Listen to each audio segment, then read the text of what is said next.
Welcome to Pinoy Cafe. Inihahandog po namin ang totoong kwentong Pinoy. Ako po ay nasa 40 anyos na. Meron po akong isang anak at asawa. Subalit, bago ko po narating ang ganitong buhay, ay tinaha ko ang landas na matinik at madilim sapagkat sa simula pa lang, kahit na bago pa ako magkaisip, walang nakakaalam kung ano ang tunay kong pangalan o ang araw ng eksakto ng aking kapanganakan. Nasa ilang linggo o marahil buwan ang gulang ko noon nung ako ay natagpuan ng isa sa mga nagtatrabaho sa bahay ampunan. Ilang mga araw ang nakalipas matapos ang pagsisiyasat kung meron bang nakasaksi sa taong nagdala sa akin sa ampunan. Ngunit dahil walang nakakaalam, ang pinaka-namumuno sa bahay ampunan ang nagbigay sa akin ng pangalan at ang aking kaarawan ay nung araw na ako ay natagpuan. Ang kinalakihan kong mga magulang ay ang mga tagapangalaga at tagapangasiwa sa bahay ampunan. Sila ang mga taong kasakasama ko sa bawat aking progreso ng paglaki, gaya ng unang hakbang, ngiti, pagsalita, pagsulat at iba pa. Sa paglipas ng panahon, marami sa mga kasamahan kong mga bata na ulila na katulad ko ay naampon. Noong ako ay 5 taong gulang, isa sa malapit kong kaibigan ang naampon ng mag-asawa. Nung nalaman ko na siya ay aalis ng bansa, hindi ko maiwasang mag-imahe na sana ganoon din ang taong umampon sa akin. Subalit ang aking imahinasyon ay hanggang sa isip ko lamang dahil ako ay nag-aaral pa rin sa elementarya. Hindi pa ako pinapalad na maampon. Sa ganitong edad, batid ko na ang porsyento na maaari akong maampon ay maliit na lamang. Gayunpaman, ang mga nangangasiwa sa ampunan ay walang humpay ang kanilang pagtsatsaga upang mahanapan kami ng mga taong nais umampon sa amin. Kasabayan nito, may mga bata namang naaampon, pero mas madami pa rin ang mga batang dumarating sa ampunan. Kaya naman sa mga bawat taong lumilipas na hindi ako naampon, ang tsansa ng porsyento ko na ako ay maampon ay lumiliit ng lumiliit. Hanggang sa dumating ang panahon na ako ay magtatapos na ng elementarya. Isa ako sa mga bata doon na hindi pa rin pinapalad na ampunin, kaya naman sa mga oras na ding iyon, alam kong wala na akong pag-asa. Kailangan ko nang mag-isip ng alternatibo kong plano kung ano ang nais kong maging sa buhay sa oras na dumating ang panahon na kailangan ko nang umalis sa ampunan. Datapwat nakakadismaya man, ipinagpatuloy ko ang aking pagdadasal na kahit na hindi ako maampon, bigyan sana ako ng Panginoon ng ideya na maaari kong tahakin para sa aking kinabukasan. Subalit isang araw, ipinatawag ako ng direktor ng pamunuan ng ampunan at ipinakilala ako sa mag-asawang Romero. Luna, sila sina Ginang at Ginoong Romero. Sa kanilang pagmamasid, ikaw ang kanilang natitipuhang ampunin. Dati na silang nag-ampon dito at ngayon bumalik sila. Magkakaroon ka na ng bagong magulang, pati na rin kapatid na babae. Halika iha, lumapit ka at magpakilala. Wika ng aming direktor ng ampunan. Kumusta po? Ako po si Luna. Ikinagagala ko po kayong makilala. Sambit ko ng may pakundangan. Tinanong nila ako ng mga bagay na kung ano ang hilig ko at mga tungkulin ko sa ampunan. Sa isip ko, marahil nais nila akong makilala. Kaya naman, iyon ang paksa ng kanilang napiling pag-usapan. Napag-alaman ko din na sila ay negosyante. Meron silang pagmamay-ari ng bigasan sa malaking public market sa syudad. Kilala daw sila sa ampunan ng may mga mabuting puso dahil tuwing Pasko, isa sila sa mga nagbibigay ng donasyon doon. Matapos ang araw na iyon, ipinagdasal ko na sana tuluyan na nila akong ampunin. Hindi ko maitago ang sabik at pangamba dahil may posibilidad na magbago ang isip nila. Kaya naman ang ilang araw na pag-iintay na hindi ko mapigilang mabalisa ay tuluyang nagwakas nung makita ko silang bumalik at nagdesisyon na ako ay ampunin. Nung malaman ko ang magandang balitang ito, ako ay galak na galak dahil hindi lamang na meron akong bagong pamilya, meron din akong kapatid. Hindi man ako naampo ng banyaga, gaya ng pangarap ko nung ako ay 5 taong gulang. Masaya na ako na kahit na matanda na ang gulang ko, meron pa ding mag-asawang tinanggap ako. Hindi ko mapigilang maihalintulad ang bago kong pamilya sa programa sa telebisyon.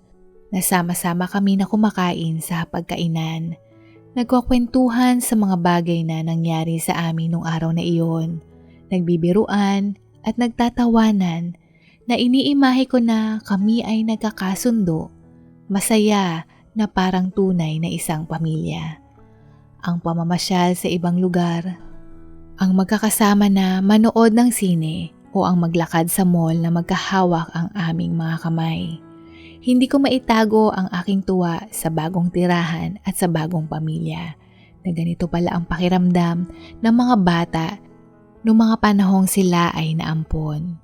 Nung araw na nagpaalam ako sa mga kaibigan ko sa ampunan, hindi ko mapigilang maghalo ang aking emosyon na lungkot at saya. Bago pa ako sumakay ng kanilang sasakyan, sinabihan ako ni Ginang Romero na, "Huwag ka na magpaalam sa mga kaibigan mo at dumiretso kang sumakay ng sasakyan." Dahil ayaw kong makita na sinuway ko sila, kahit na mabigat sa dibdib ko, ang tanging nagawa ko lamang ay napaluha at tiningnan ang aking mga kaibigan.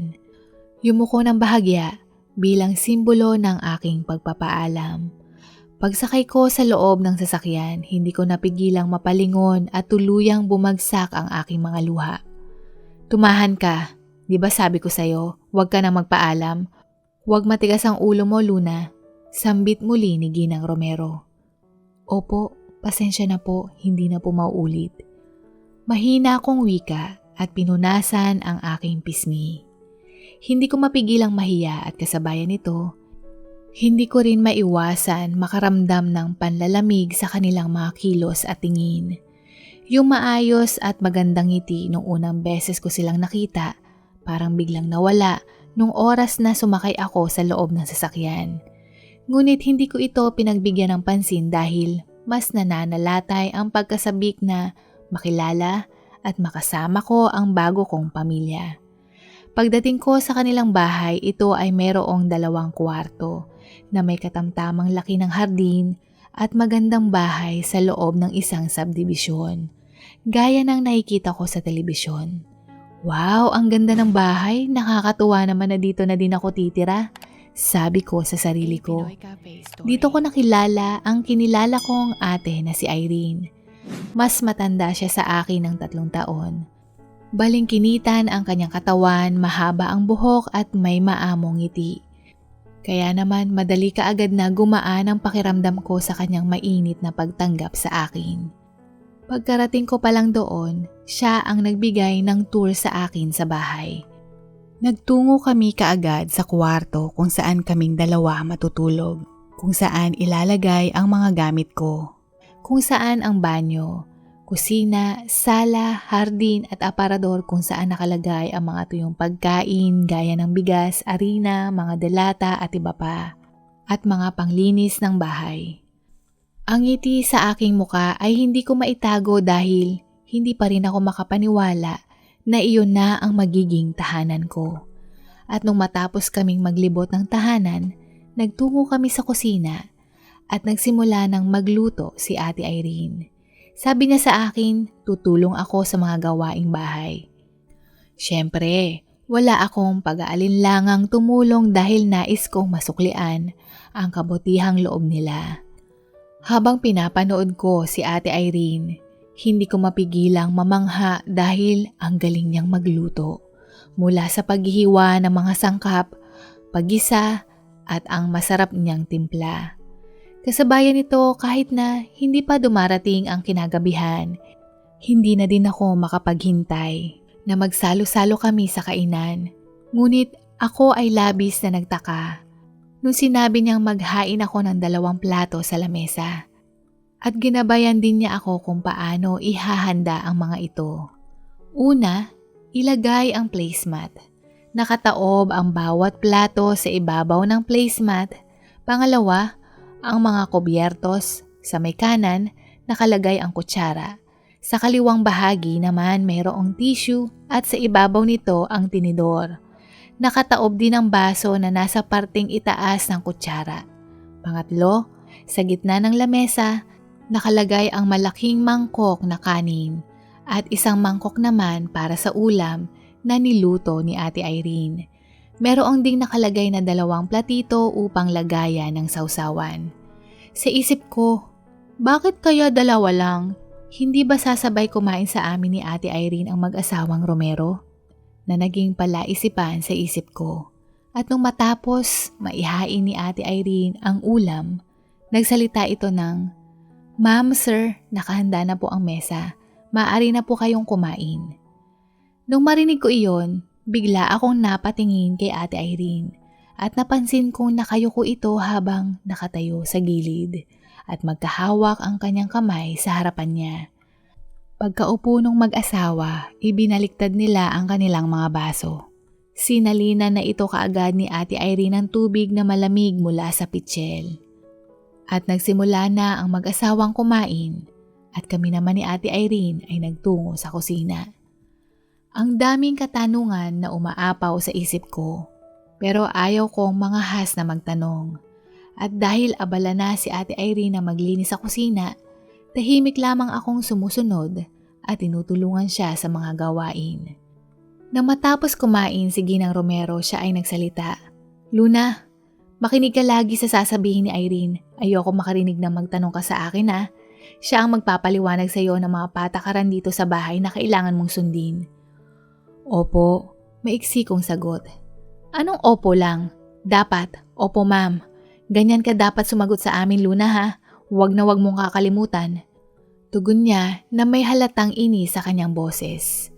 Habang nagpapaliwanag si Ate Irene, unti-unti nang nawawala ang ngiti sa aking labi. Ang aking saya o sabik, napapalitan ng takot at nangangamba.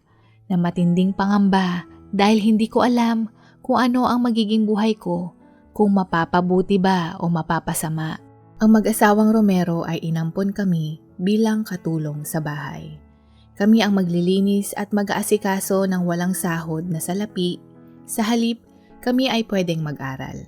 Sa umaga bago kami pumasok sa eskwela, kailangan naming lutuin at ihanda ang kanilang almusal. At sa hapon, dali-dali kaming uuwi.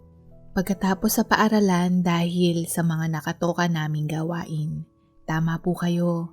Inampun ako upang merong katuwang sa mga gawain si Ate Irene at mapabilis ang kilos. Bukod sa mga nakatoka naming gawain sa bahay, maaari lamang kaming kumain sa oras na natapos sila. At hindi kami pwedeng kumain sa malaking mesa sa dining area, kundi sa maliit na mesa sa tabi ng dirty kitchen kung tawagin, na madalas dito kami nagluluto ng pagkain. Hindi kami madalas pagalitan. Pero hindi ko mapigilang sobrang matakot noong unang beses kong masaksihan ito. Ako ay nagkamali sa paghahain ng mesa. Wala akong nailagay na tissue sa ilalim ng tinidor. Ngunit imbes na ako ang tumanggap ng parusa, na gumamit si Ginang Romero ng isang manipis na patpat, hinataw niya ng ilang beses ang palad ni Ate Irene. Hindi ko mapigilang maluha mula sa tunog ng hampas at naiimahe ko ang sakit nito, lalo na nung nakita kong may naiwang latay mula sa kanyang pagkahampas. "Ate, pasensya ka na, pasensya ka na." Umiiyak kong sambit. Tumango lamang siya at dumiretso sa may kusina. Magmula noon, sinisikap kong hindi magkamali. Sinisikap kong hindi kami maparusahan. Pero may mga pagkakataon na ako ay pumapalya. Nakadalasan ang mga parusang ito, si Ate Irene ang sumasalo para sa akin. Sa paglipas ng panahon, kahit na walang mainit na pagmamahal o pag-aaruga mula sa mag-asawang Romero, natutunan ko pa ding magpasalamat dahil kahit papaano, meron kaming nakakain, meron kaming higaan, merong mga gamit na kailangan namin para sa aming mga sarili pati na rin sa paaralan. Hindi man katulad sa inaasahan ko o iniimahe ko ang mag-asawang Romero, pero okay na rin ito dahil ako ay humihinga pa at nakakapag-aral. Sa kabila ng napakalamig na trato, nakayanan ko ito dahil kay Ate Irene. Marahil malaki ang posibilidad na hindi ako tatagal sa ganoong klase ng kanilang patakaran at kanilang pamamaraan. Kahit naabala kami ni Ate Irene halos sa lahat ng mga oras, pero may mga pagkakataon na kami ay nakukuha pa na makipagbiruan habang gumagawa sa bahay. Minsan nakakapanood ng TV sa oras ng aming pahinga at ang pamimili namin sa labas ng mga kailangan sa bahay. Na iyon ang itinuturing kong aming pamamasyal at ang pagkain sa fast food restaurant. Ang simpleng pagwi-window shopping namin sa mall na kadalasan naming sinasamantala kapag inuutusan kami na magpunta dito. Ang pagkain namin ng vanilla sundae habang nakaupo kami at pinagmamasdan ang mga tao na naglalakad. At ang 2 beses naming nagpakuha ng litrato. Nung una ay kaarawan ko at yung pangalawa naman ay kaarawan niya. At ang mga larawang ito ay itinabi ko na parang isang kayamanan dahil lahat ng ito ay mga masasayang alaala o nangyari sa buhay ko. Subalit, nung nakatapos si Ate Irene ng vocational course, nagulat kami nung sinabi ni Ginang Romero na siya ay ikakasal. Nakausap na daw niya ang nanay nung lalaking papakasalan niya. At wala pang 1 linggo, si Ate Irene ay umalis na ng aming tahanan. Nais ko mang magalit, manigaw pero wala akong magawa dahil nakadepende ako sa kanila. Hindi namin ni Ate Irene inaakala na ganito pala ang plano nila sa amin. Ang masakla pa dito, simula nang umalis si Ate Irene, naputol na din ang aming ugnayan. At kung noon, kapag ako ay nagkakamali, kahit maliit na bagay lamang, si Ate Irene ang sumasalo ng mga parusa. Pero ngayong ako na lang mag-isa, lahat ng parusa na ipataw nila sa akin, wala akong kawala. Ang sakit na nararamdaman ko ay hindi lamang sa pisikal na katawan, sa mga kirot na latay sa palad, kundi pati na rin sa aking damdamin. Dahil mas bata ako ng 3 taon kay Ate Irene, ganoon din ang dinanas kong paghihirap. Bukod sa kanilang mga parusang pisikal, ang pamamaraan ng pagsasalita ni Ginang Romero ay napakasakit, nakakababa ng tingin at kumpiyansa sa sarili ko, na hanggang sa puntong ako na mismo ay namanhid. Nung ako naman ang nakatapos ng vocational course, hindi na ako nagulat nung sinabi ni Ginang Romero na meron na din siyang naitalaga na lalaki na ikakasal sa akin. Nung mga sandaling iyon, sa dulo ng utak ko, nais kong tumanggi, pero nung marinig kong sinabi niya na, "Luna, ihanda mo na yung mga gamit mo dahil sa susunod na araw, magtatagpo kayo ng lalaking nakatalaga sa'yo at ikakasal na kayo. Huwag matigas ang ulo dahil ito lang ang paraan mo para makabayad sa mga pinakain at ginastos ko sa'yo. Gumaya ka sa Ate Irene mo, sumunod ng walang pag-aalinlangan." Oo, katulad ni ate, alam ko na isang araw na mangyayari din sa akin ang nangyari sa kanya. Sa isip-isip ko, hindi ako tumanggi dahil naisip ko, ito ang paraan para masuklian ko din ang ibinigay nila sa akin. Nawala silang maisusumbat, kaya kahit na punong-puno ako ng pangamba hingil sa aking mapapangasawa, sinunod ko ang sinabi niya at ako ay nag-impake. Noong unang beses na nakita ko ang aking mapapangasawa, lalong nanginig ang buong katawan ko dahil nung makita ko ang itsura nito, may katangkaran, mataba, naaakalain mong isang sumo wrestler. Lalo na may pagkasingkit ang mga mata nito, na parang pinuno sa isang gang na mapapanood mo sa mga programa sa telebisyon. Nakakatakot. Iyan ang una kong naramdaman nung masilayan ko siya, habang nag-uusap ang kanyang ina at si Ginang Romero. Hindi ko din siya nakitang nakangiti na mas lalong nagpailang sa akin. Bago matapos ang pagkikitang iyon, nagpaalam na sa akin si Ginang Romero at iyon na din ang huli naming pagkikita. "Luna, magmula ngayon sa kanila ka natitira, paalam sa'yo." Sabay tumayo at umalis sa lugar ng aming pinagtagpuan. Paalam, paalam, ganun lang kadali sa kanya. Sa isip-isip ko, habang nakakuyom ang aking mga kamay. Nais kong lumuha, ngunit kailangan kong magpakatatag. Sa isip ko, marami na akong pagsubok na dinaanan. Gasino lamang ito at kailangan kong magpakatatag. Nung araw na ding iyon, sumama ako sa bahay ng lalaking mapapangasawa ko. At walang araw na inaksaya ang nanay nito. Kami ay dumalo ng seminar para sa paghahanda ng aming kasal at matapos nito, kami ay ikinasal sa harap ng hurado. Nung ikinasal kami, sa iisang kwarto na kami pinatulog ng aking bagong biyanan. Habang kami ay kinakasal nung hapong iyon, ang pawis sa aking mga kamay ay parang naglalawa. Napansin ito nung lalaki na mapapangasawa ko na nagngangalang Kenji. At nung marinig kong, maaari mo nang halikan ng iyong misis, alam kong ramdam niya ang panginginig ng buong katawan ko. At dahil sumusunod lamang ako sa mga kaganapan, ipinikit ko na lamang ang mga mata ko at naramdaman kong mabilis na lumapat ang kanyang labi sa akin na parang hanging dumapo. Bigla akong napahinga ng malalim dahil hindi niya idiniin ang kanyang labi.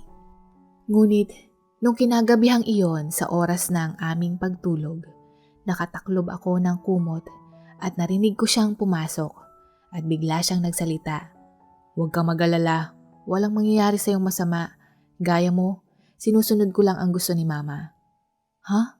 Totoo ba ito? Wika ko sa sarili ko. At dahan-dahan kong ibinaba ang kumot para sumilip. Nakita kong may hinila siya sa ilalim ng kama at nagtungo sa aparador. Dito nakita ko na kumuha siya ng unan at kumot at sa sahig humiga. Thank you Lord, thank you Lord, thank you Lord. Ilang beses kong sinambit na pabulong. Ngunit sa totoo lang, hindi ko magawang makatulog ng maayos dahil ako ay nangangambang ito ay nagbabalat kayo lamang. Lalo na nung nakita ko ang kanyang tattoo sa braso na malaki. At katulad ako ng nakakarami. Ang impresyon ko sa isang taong may tattoo na kadalasan ay masama. Kaya naman buong katawan ko ay punong-puno ng tensyon hanggang sa tuluyan ng pumikit ang aking mga mata. Pagising ko, nakita ko ang orasan ay pasado 10:00 na ng umaga. Wala na din si Kenji sa kwarto at nakaligpit na din ang tinulugan niya. Kaya naman dali-dali akong bumangon at nag-asikaso. Pagtungo ko sa kusina, ilang beses akong humingi ng paumanhin sa aking biyanan dahil akala ko paparusahan din niya ako. Pero sumagot ang aking biyanan ng, "Okay lang, halika na iha, kumain ka na ng almusal." Sambit nito ng nakangiti. Okay lang po ako. Kakain na lang po ako kapag natapos na po kayo. Nanginginig kong sagot. Ano ka ba, iha? Halika na at huwag matigas ang ulo mo. Pagpipilit nito. Sa totoo lang, ilang na ilang ako na umupo sa mesang iyon. Hindi ako sanay. Pakiramdam ko, anumang oras, may biglang may lalatay sa mga kamay ko. Na kahit na gusto kong kumain pero yung katawan ko ay hindi kusang kumikilos. Kaya naman humigop na lamang ako ng mainit na kape. At magmula noon, nagpatuloy ang magandang trato nila sa aking dalawa. Sa paglipas ng panahon, dito ko napagtanto na ang biyanan ko at ang mister ko ay mababait na tao. Hindi sila naninigaw, hindi sila nagalit kahit na nagkamali ako. At kahit minsan hindi nila ako pinagbuhatan ng kamay. Hindi ko maiwasang mahiya sa sarili ko dahil hinusgahan ko na kaagad ang mister ko at ang biyanan ko. Lalo na si Kenji. Hindi porket malaki, mataba, may tato, ay masamang tao kaagad. Na yun na kaagad ang pumasok sa isip ko at hindi ko man lang siya binigyan ng pagkakataon na makilala. Sa mga araw na nagdaan, unti-unti nang pumalagay ang aking pakiramdam. Nasanay na din ako sa rutina sa bago kong buhay at kasabayan nito, si Kenji ang naging malapit kong kaibigan magmula nang magkawalay kami ni Ate Irene. Dito ko din napansin na ang mister ko ay hindi lumalabas ng bahay.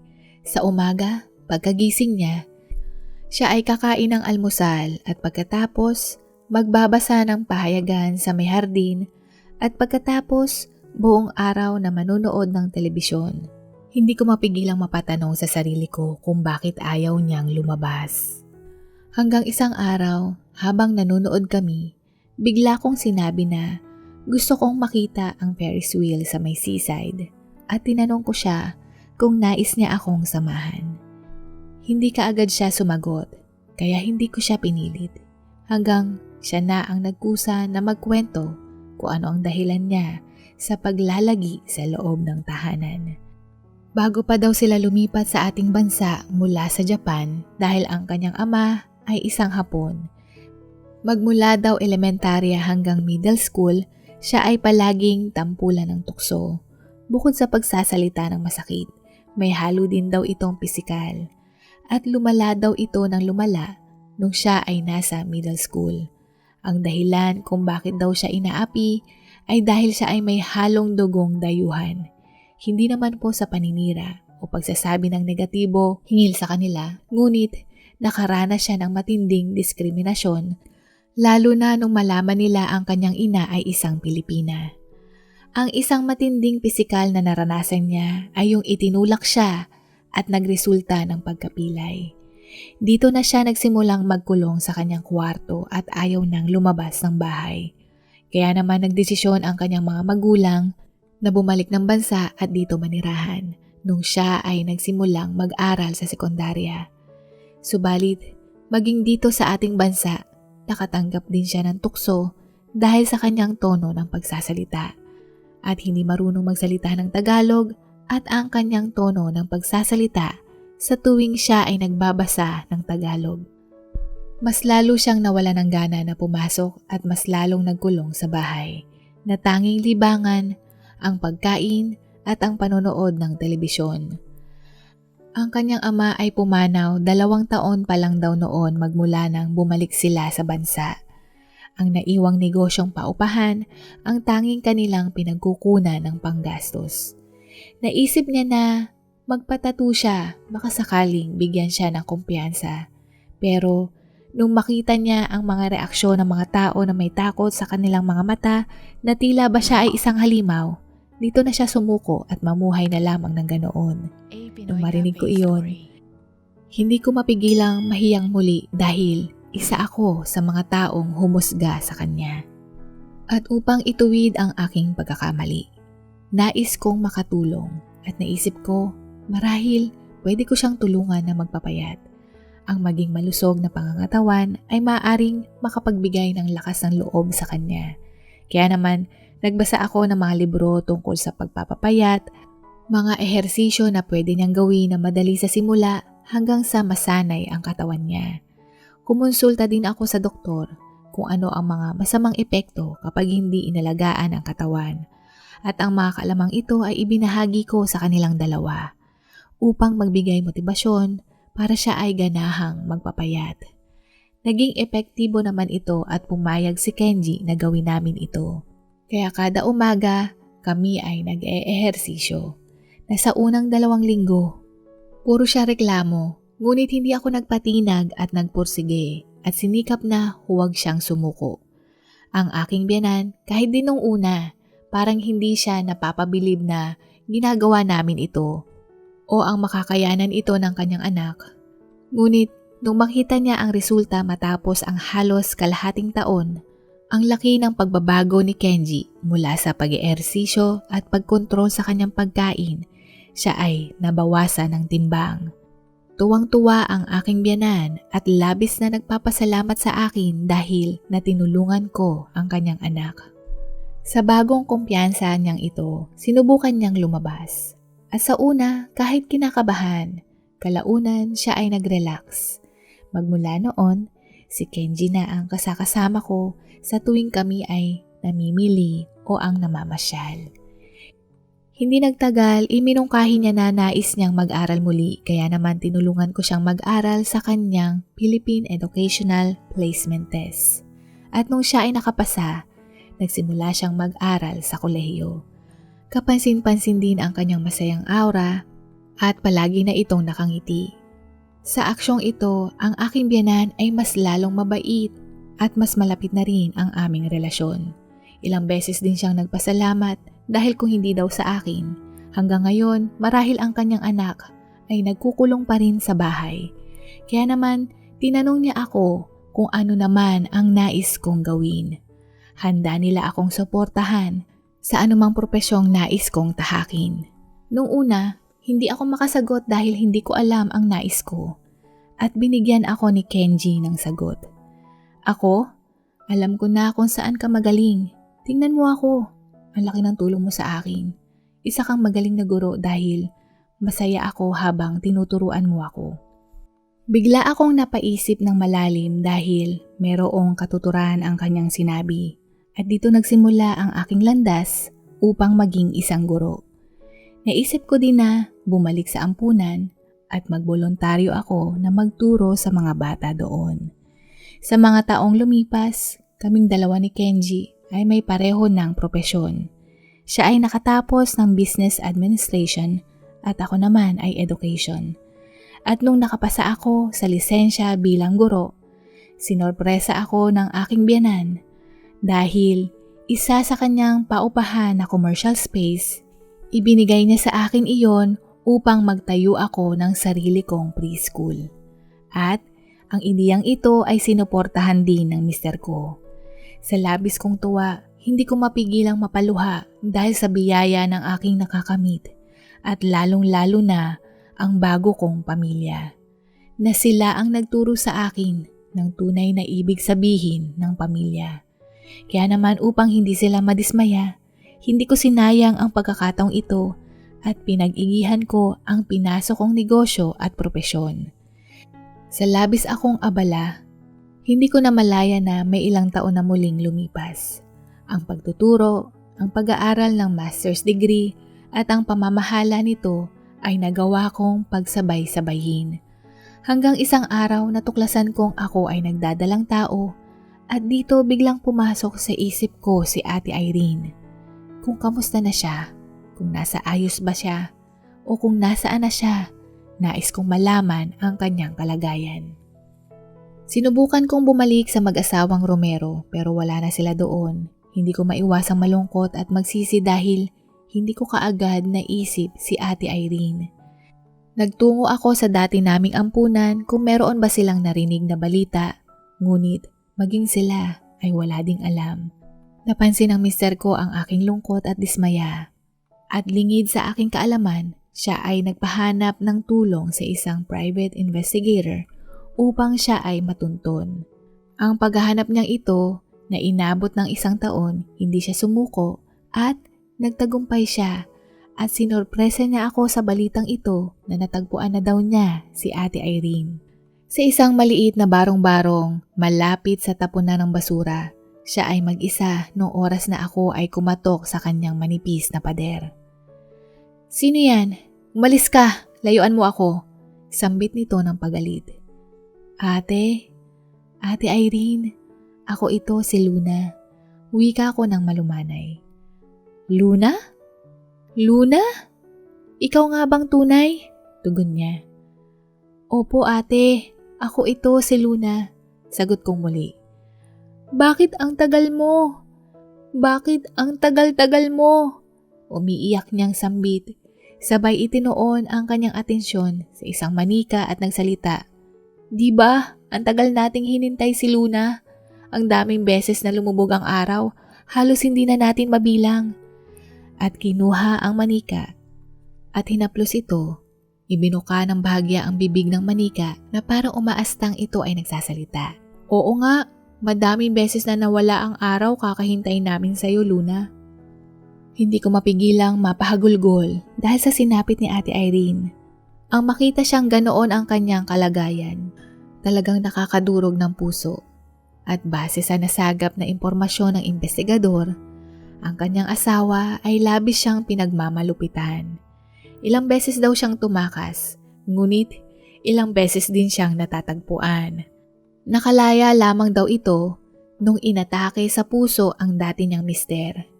Ngunit sa mga oras na ding iyon, may epekto na ito sa kanyang pag-iisip. Nais ko sanang magpaalam sa mister ko na nais ko siyang iuwi sa bahay. Pero hindi pa ako nagtatanong. Alam na niya ang iniisip ko at nakita ko siyang tumango na tila ba nabasa niya ang nasa isip ko. Sa kasalukuyan, matapos ang rehabilitasyon ni Ate Irene at pagpapagamot, ang kanyang kalagayan ay bumuti. At siya ay nakakatulong-tulong na din sa paaralan na pinamamahalaan ko. Paminsan-minsan, pakiramdam ko, ito ay panaginip at hindi ako makapaniwala na ganito ang aking buhay. Na ang lalaking hinusgahan ko noon ay siya pala ang magbibigay sa akin ng pag-asa, kasiyahan, pagmamahal at isang pamilya. Kung wala sila, hindi ko mararating ito. Totoo nga ang isang kasabihan na sa oras na ikaw ay sumuot sa isang lagusan, mayroon at mayroong liwanag o ilaw sa dulo nito. Dito na po nagwawakas ang kwento. Maraming salamat po. Maaari niyo po ring bisitahin ang pangalawa po naming channel na Pinoy Cafe Shorts. Muli, huwag niyo pong kalimutang i-click ang like and subscribe. Take care and be safe everyone. God bless you. Bye! Comments of the day. Carmelita Mercado, Leila Popes, Albert Apelado.